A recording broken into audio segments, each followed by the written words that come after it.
নমস্কার বন্ধুরা, ডলি রন্ধনশালায় সবাইকে স্বাগত। আর আজকে তোমাদের সাথে শেয়ার করব কাঁচা কুমড়োর দারুণ একটা নিরামিষ রেসিপি। আর এইভাবে কুমড়ো রান্না করলে ভাত, রুটি, লুচি, পরোটা সব কিছুর সাথে দারুণ লাগে খেতে। আর কাঁচা কুমড়ো এইভাবে খোসা সমেত রান্না করলে তার কিন্তু স্বাদটাই সম্পূর্ণ আলাদা হয়। কুমড়োর খোসাটাই আমি একটুও ফেলবো না, কুমড়োর খোসা সমেতই আমি রান্নাটা করব। আর আজকের এই রেসিপিটা শেষ পর্যন্ত দেখার জন্য তোমাদের কাছে আমার অনুরোধ রইল। আর রেসিপিটা শেষ পর্যন্ত দেখার পরে তোমাদের যদি ভালো লেগে থাকে তাহলে ভিডিওতে প্লিজ একটা লাইক করে দিও আর প্রচুর প্রচুর শেয়ার করো। আর যে সমস্ত নতুন বন্ধুরা এখনও পর্যন্ত আমার চ্যানেলটাকে সাবস্ক্রাইব করোনি, চ্যানেলটাকে সাবস্ক্রাইব করে পাশে থাকা বেল আইকনটা অল করে দিও। তাহলে যখনই আমি কোনো নতুন রেসিপি আপলোড করব সবার আগে তোমার কাছে পৌঁছে যাবে। কুমড়ো আমার কাটা রেডি হয়ে গেছে। এবার একটা ছাঁকনি বাটির মধ্যে আমি তুলে নিলাম। এবার কুমড়োগুলো আমি পরিষ্কার জলে খুব ভালোভাবে ধুয়ে নেব। এবার তাহলে রান্নার দিকে যাওয়া যাক। প্রথমে আমি কড়াইয়ের মধ্যে প্রয়োজন মতো সর্ষের তেল দিয়ে দিলাম। সর্ষের তেলটা আমি খুব ভালোভাবে প্রথমে গরম করে নিয়ে তারপর কেটে রাখা কুমড়োগুলো আমি দিয়ে দিলাম। এবার আমি কুমড়োগুলো খুব ভালোভাবে ভেজে নেব। কাঁচা কুমড়ো এভাবে একটু আলাদা করে ভেজে নিলে তাহলে রান্নার স্বাদটা বেশ ভালো হয়। এবারে আমি কুমড়োর মধ্যে দিয়ে দিলাম স্বাদ মতো লবণ। লবণ দিয়ে কুমড়ো আমি আবারও খুব ভালোভাবে নাড়াচাড়া করে একটু ভেজে নেব। কুমড়ো এখানে বেশ নরম হয়ে গেছে আর কুমড়োটা বেশ ভাজা ভাজাও হয়ে এসেছে। এর থেকে আমি আর বেশি ভাজবো না। এবার আমি সমস্ত কুমড়ো কড়াই থেকে তুলে নেব। কুমড়ো আমি কড়াই থেকে তুলে নিয়ে ওই একই তেলের মধ্যে আবারও প্রয়োজন মতো সর্ষের তেল দিয়ে দিলাম। ফোড়নে আমি দিয়ে দিলাম এখানে অল্প একটু পাঁচফোড়ন, আর দিয়ে দিলাম সাথে দুটো তেজপাতা, আর দিয়ে দেবো এখানে একটা শুকনো লঙ্কা কুচি, আর আমি এখানে দিয়ে দেব অল্প একটু হিং। আগে থেকে আমি মাঝারি সাইজের দুটো আলু ডুমো করে কেটে রেখেছিলাম। তেলের মধ্যে আলুগুলো আমি দিয়ে দিলাম। এবারে আমি ফোড়নের সাথে আলুগুলো খুব ভালোভাবে নাড়াচাড়া করে বেশ লালচে করে ভেজে নেব একটু সময় নিয়ে। আলু একটু ভেজে নেওয়ার পরে ফোড়নের সাথে আমি এখানে আগে থেকে কাঁচা ছোলা ভিজিয়ে রেখেছিলাম, সেই কাঁচা ছোলাটাও এখানে দিয়ে দিলাম। এবারে আলু আর কাঁচা ছোলা একসাথে নাড়াচাড়া করে খুব ভালোভাবে ভেজে নেব।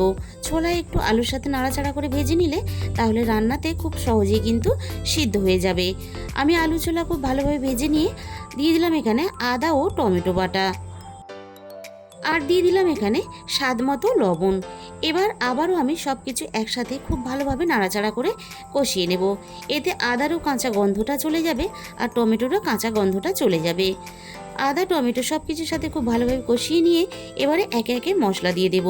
দিয়ে দিলাম এখানে হাফ চামচের একটু বেশি হলুদ গুঁড়ো, আর দিয়ে দিলাম হাফ চামচের কম ঝাল লঙ্কার গুঁড়ো, আর দিয়ে দিলাম এখানে হাফ চামচ পরিমাণ ধনে গুঁড়ো, আর সবশেষে এখানে দিয়ে দিলাম হাফ চামচ পরিমাণ কাশ্মীরি লঙ্কার গুঁড়ো।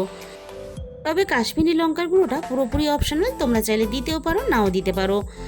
এবার আমি সব কিছুর সাথে মশলা খুব ভালোভাবে কষিয়ে নেব একটু সময় নিয়ে।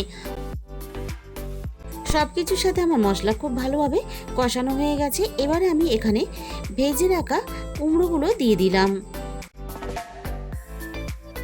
ভাজা কুমড়ো আমি সব কিছুর সাথে খুব ভালোভাবে নাড়াচাড়া করে মিশিয়ে দিয়ে কুমড়ো আমি এখানে সব কিছুর সাথে মিনিট পাঁচেকের মতন একটু কষিয়ে নেব, তাহলে রান্নার স্বাদটা বেশ ভালো হবে। আমি এখানে সব কিছুর সাথে কুমড়ো খুব ভালোভাবে কষিয়ে নিয়েছি। এবার আমি কুমড়ো, আলু, ছোলা সব কিছু সিদ্ধ হওয়ার জন্য প্রয়োজন মতো জল দিয়ে দিলাম। তবে এই রান্নাটা কিন্তু একেবারেই ঝোলঝোল হবে না, বেশ মাখা মাখা করে আমি রান্নাটা করব, সেই হিসাব করেই কিন্তু আমি এখানে জলটা ব্যবহার করলাম। সব কিছু একসাথে নাড়াচাড়া করে খুব ভালোভাবে মিশিয়ে দিয়ে সিদ্ধ হওয়ার জন্য আমি এখানে ঢাকা দিয়ে দিলাম।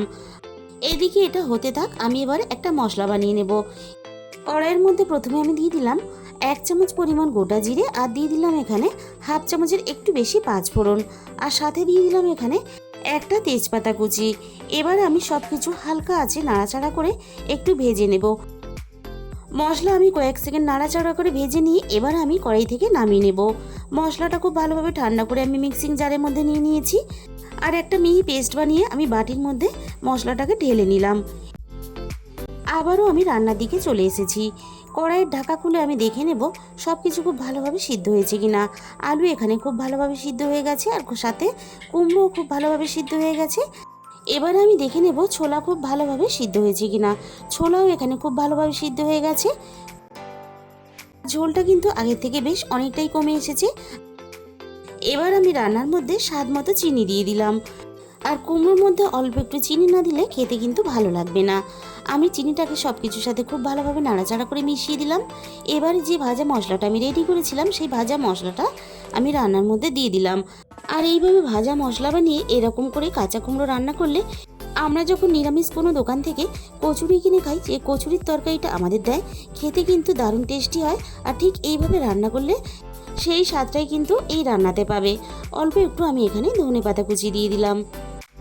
ধনেপাতা কুচিটা আমার মিশিয়ে দিলেই কিন্তু এখানে রেডি হয়ে গেল দারুণ স্বাদের কুমড়োর একটা নিরামিষ দারুণ রেসিপি। তোমাদের মূল্যবান সময় দিয়ে আমার এই রেসিপিটা শেষ পর্যন্ত দেখার জন্য তোমাদের সবাইকে অসংখ্য ধন্যবাদ।